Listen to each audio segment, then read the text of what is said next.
उधार का बोझ। एक बार किसी वित्तीय समस्या में फंसकर तेनालीराम ने राजा कृष्णदेव राय से कुछ रुपए उधार लिए थे। समय बीतता गया और पैसे वापस करने का समय भी निकट आ गया, परंतु तेनालीराम के पास पैसे वापस लौटाने का कोई प्रबंध नहीं हो पाया। सो उसने उधार चुकाने से बचने के लिए एक योजना बनाई। एक दिन राजा को तेनालीराम की पत्नी ओर से एक पत्र मिला। उस पत्र में लिखा था कि तेनालीराम बहुत बीमार है। तेनालीराम कई दिनों तक से दरबार में भी नहीं आ रहा है, इसलिए राजा ने सोचा कि स्वयं जाकर तेनाली से मिला जाए। साथ ही राजा को भी संदेह हुआ कि कहीं उधार से बचने के लिए तेनालीराम की कोई योजना तो नहीं। राजा तेनालीराम के घर पहुँचे। वहाँ तेनालीराम कंबल ओढ़कर पलंग पर लेटा हुआ था। उसकी ऐसी अवस्था देखकर राजा ने उसकी पत्नी से कारण पूछा। वह बोली, महाराज, इनके दिल पर आपके दिए हुए उधार का बोझ है।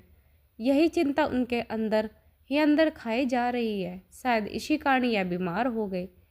राजा ने तेनालीराम को सत्तावना दी और कहा, तेनाली, तुम परेशान मत हो। तुम मेरा उधार चुकाने के लिए नहीं बंधे हुए हो। चिंता छोड़ो और शीघ्र स्वस्थ हो जाओ। यह सुन तेनालीराम पलंग से कूद पड़ा और हंसते हुए बोला, महाराज, धन्यवाद। यह क्या है तेनाली, इसका मतलब तुम बीमार नहीं थे। मुझसे झूठ बोलने का तुम्हारा साहस कैसे हुआ? राजा ने क्रोध में कहा। नहीं नहीं महाराज, मैंने आपसे झूठ नहीं बोला। मैं उधार के बोझ से बीमार था। आपने जैसे ही मुझे उधार से मुक्त किया, तभी से मेरी सारी चिंता खत्म हो गई और मेरे ऊपर से उधार का बोझ हट गया। इस बोझ के हटते ही मेरी बीमारी भी जाती रही और मैं अपने आप को स्वस्थ महसूस करने लगा। अब आपके आदेश अनुसार मैं स्वतंत्र, स्वस्थ, मैं प्रसन्न हूँ। हमेशा की तरह राजा के पास कहने के लिए कुछ नहीं। वह तेनालीराम की योजना पर मुस्कुरा पड़े। तेनालीराम की दूसरी कहानी, ऊँट का कुबड़। एक बार राजा कृष्णदेव राय तेनालीराम के किसी तर्क के बहुत प्रसन्न हुए और बोले, तेनालीराम, तुमने आज मुझे प्रसन्न कर दिया। इसके बदले में एक पूरा नगर तुम्हें उपहार स्वरूप देता हूँ। तेनालीराम ने झुककर उनको धन्यवाद कहा। इसके बाद कई दिन बीत गए, परंतु राजा कृष्णदेव राय ने अपना वचन पूरा नहीं किया। वे तेनालीराम को एक नगर उपहार में देने का अपना वचन भूल गए थे। राजा के इस प्रकार वचन भूल जाने से तेनालीराम बड़ा परेशान हुआ। उसे समझ नहीं आ रहा था कि क्या करे, परंतु फिर भी राजा को उनका वचन याद दिलवाना तेनाली को अच्छा नहीं लग रहा था, इसलिए वह एक उचित मौके की तलाश में था।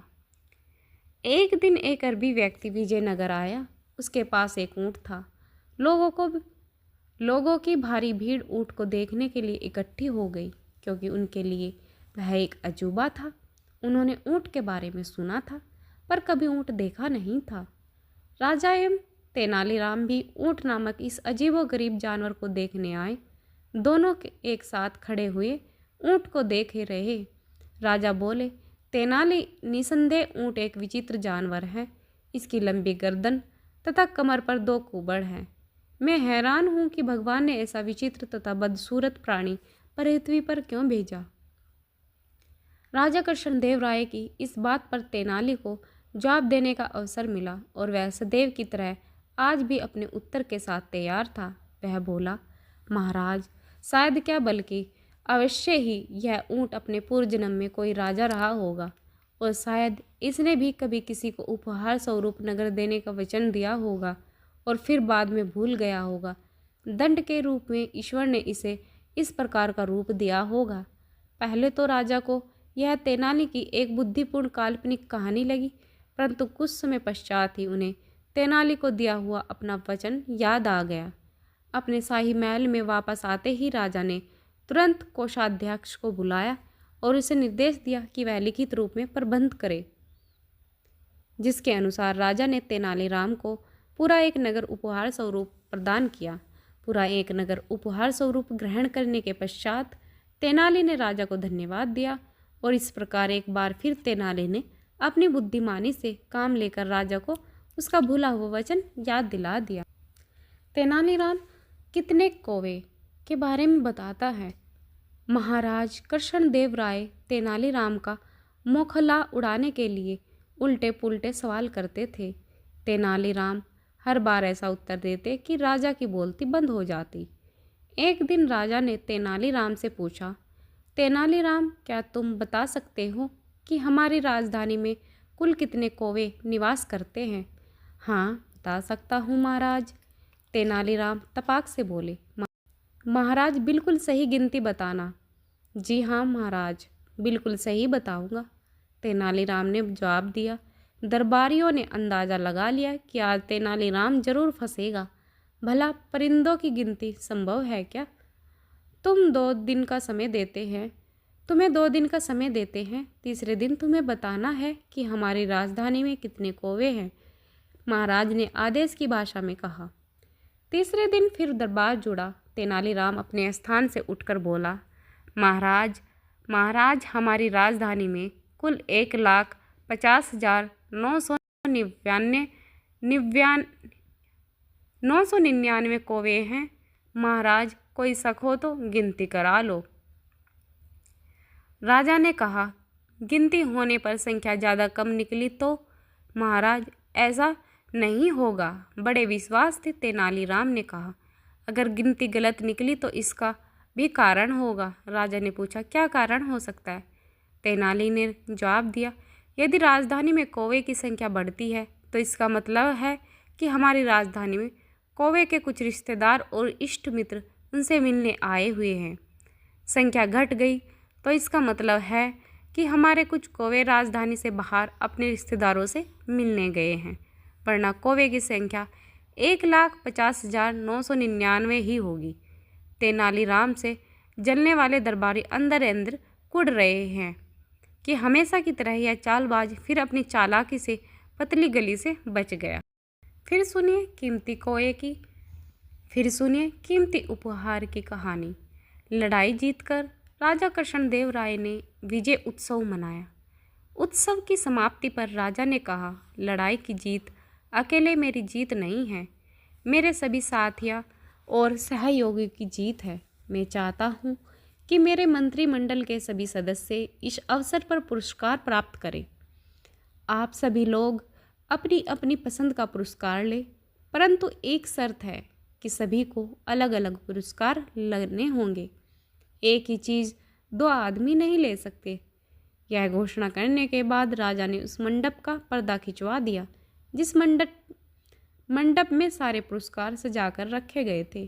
फिर क्या था, सभी लोग अच्छे से अच्छा पुरस्कार पाने के लिए पहल करने लगे। पुरस्कार सभी लोगों की गिनती के हिसाब से रखे गए थे। थोड़ी देर के बाद धक्का मुक्की और छीना झपटी के बाद सबको एक एक पुरस्कार मिल गया। सभी पुरस्कार कीमती थे। अपना अपना पुरस्कार पाकर सभी संतुष्ट हो गए। अंत में बचा सबसे कम मूल्य का पुरस्कार एक चांदी की थाली थी। यह पुरस्कार उस आदमी को मिलना था जो दरबार में सबके बाद पहुँचे, यानी देर से पहुँचने का दंड। सब लोगों ने जब हिसाब लगाया तो पता चला कि श्रीमान तेनालीराम अभी तक नहीं पहुँचे। यह जानकर सभी खुश हुए। सभी ने सोचा कि इस बेतुके बेढंगे में सस्ते पुरस्कार को पाते हुए हम सब तेनालीराम को खूब चिढ़ाएंगे, बड़ा मज़ा आएगा। तभी श्रीमान तेनालीराम आ गए। सारे लोग एक स्वर में चिल्ला पड़े, आइए तेनालीराम जी, एक अनोखा पुरस्कार आपका इंतजार कर रहा है। तेनालीराम ने सभी दरबारियों पर दृष्टि डाली। सभी के हाथों में अपने अपने पुरस्कार थे। किसी के गले में सोने की माला थी तो किसी के हाथ में सोने का भाला, किसी के सिर पर सुनहरे काम की रेशमी पगड़ी थी तो किसी के हाथ में हीरे की अंगूठी। तेनालीराम उन सब चीज़ों को देखकर सारी बात समझ गया। उसने चुपचाप चांदी की थाली उठा ली। उसमें चांदी की उस थाली को मस्तक से लगाया और उस पर दुपट्टा ढक दिया, ऐसे कि जैसे थाली में कुछ रखा हुआ हो। राजा कृष्णदेव राय ने थाली को दुपट्टे से ढकते हुए तेनालीराम को देख लिया। वे बोले, तेनालीराम, थाली को दुपट्टे से इस तरह क्यों ढक रहे हो? क्या करूं महाराज, अब तक तो मुझे आपके दरबार से हमेशा असरफिया से भरे थाल मिलते रहे। यह पहला मौका है कि मुझे चांदी की थाली मिली। मैं इस थाल को इसलिए दुपट्टे से ढक रहा हूँ ताकि आपकी बात कायम रहे। सब यही समझेगी कि तेनालीराम को इस बार भी महाराज ने थाली भरकर असरफिया पुरस्कार में दी है। महाराज तेनालीराम की चतुराई भरी बातों से प्रसन्न हो गए। उन्होंने गले से अपना बहुमूल्य हार उतारा और कहा, तेनालीराम, तुम्हारी आज भी थाली खाली नहीं रहेगी। आज उसमें सबसे बहुमूल्य पुरस्कार होगा। थाली आगे बढ़ाओ। तेनालीराम ने थाली राजा कृष्णदेव राय के आगे कर दी। राजा ने उसमें अपना बहुमूल्य हार डाल दिया। सभी लोग तेनालीराम की बुद्धि का लोहा मान गए। थोड़ी देर पहले जो दरबारी उसका मजाक उड़ा रहे थे, वे सब भी की बिल्ली बने एक दूसरे का मुंह देख रहे थे, क्योंकि सबसे कीमती पुरस्कार इस बार भी तेनालीराम को ही मिला। फिर सुने कुएं का विवाह। एक बार राजा कृष्णदेव राय और तेनालीराम के बीच किसी बात को लेकर विवाद हो गया। तेनालीराम रूठ कर चले गए। 8-10 दिन बीते तो राजा का मन उदास हो गया। राजा ने तुरंत सेवकों को तेनालीराम को खोजने भेजा। आसपास का पूरा क्षेत्र छान लिया, पर तेनालीराम का कहीं पता नहीं चला। अचानक आज राजा को एक तरकीब सूझी। उसने सभी गांव में मुनादी कराई, राजा अपने राजकीय कुएं का विवाह रचा रहे हैं, इसलिए गांव के सभी मुखिया अपने अपने गांव के कुओं को लेकर राजधानी पहुंचे। जो आदमी इस आज्ञा का पालन नहीं करेगा उसे जुर्माने में 1000 स्वर्ण मुद्राएं देनी होगी। मुनादी सुनकर सभी परेशान हो गए। भला कुएं भी कहीं ले जाए जा सकते हैं। जिस गांव में तेनालीराम भेष बदल कर रहता था, वहां भी यह मुनादी सुनाई गई थी। गांव का मुखिया परेशान था। तेनालीराम समझ गए कि उसे खोजने के लिए महाराज ने यह चाल चली है। तेनालीराम ने मुखिया को बुलाकर कहा, मुखिया जी, आप चिंता न करें। आपने मुझे गांव में आश्रय दिया, इसके लिए आपको उपहार का बदला मैं चुकाऊंगा। मैं एक तरकीब बताता हूँ। आप आसपास के मुखियाओं को इकट्ठा करके राजधानी की ओर प्रस्थान करें। सलाह के अनुसार सभी राजधानी की ओर चल दिए। तेनालीराम भी उनके साथ थे। राजधानी के बाहर पहुंचकर वे एक जगह पर रुक गए। एक आदमी को मुखिया का संदेश देकर राज दरबार में भेज दिया गया।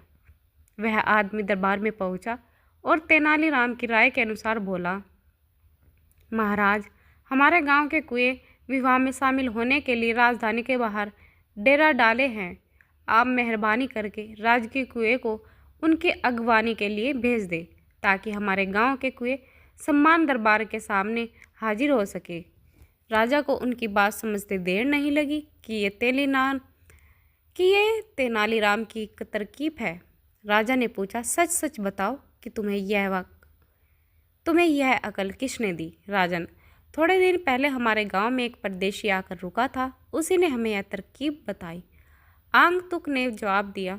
सारी बात सुनकर राजा स्वयं रथ पर बैठकर राजधानी से बाहर आए और सम्मान तेनालीराम को दरबार में वापस लाए। गांव वालों को भी पुरस्कार देकर विदा किया। दोस्तों, हमारी ये कहानी आप लोगों को कैसी लगी कमेंट सेक्शन में ज़रूर बताना, और चैनल पर नए हैं तो चैनल को सब्सक्राइब करना ना भूलें, साथ में बेल आइकन ज़रूर दबाएं, जिससे कि आप लोगों को हमारी आने वाली वीडियो का नोटिफिकेशन मिल सके। और कहानी सुनने के लिए आप लोगों का तहे दिल से शुक्रिया। प्यारे साथियों, आप लोगों को हमारी कहानी कैसी लगी? अच्छी लगी तो प्यारे साथियों, आप लोगों को हमारी कहानियाँ अच्छी लगे तो लाइक, शेयर, कमेंट जरूर करें। चैनल को सब्सक्राइब करना ना भूलें, साथ में बेल आइकन जरूर दबाएं, जिससे कि आप लोगों को हमारी वीडियो का नोटिफिकेशन मिल सके। कहानी सुनने के लिए आप